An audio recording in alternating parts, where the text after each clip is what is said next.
Panna cotta affumicata con prosciutto di cervo e mirtillo. Allora, per prima cosa prendiamo del bacon affumicato tagliato in piccoli cubettini e lo facciamo rosolare in una casseruola in maniera da esaltarne il sapore.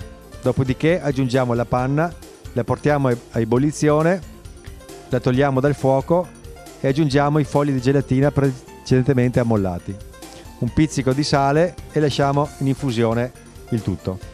Dopodiché filtriamo con l'aiuto di una caraffa, andiamo a riempire degli stampini in silicone del diametro di 3 cm con uno spessore di 1 cm. Mettiamo il tutto in abbattitore fino al congelamento del prodotto.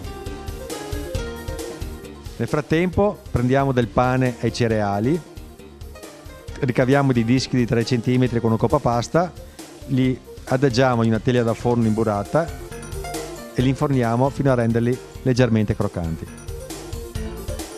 Dopodiché mettiamo un piccolo spuntone di mascarpone sopra il crostino di pane, sformiamo la panna cotta ancora congelata dagli stampini e la adagiamo sopra.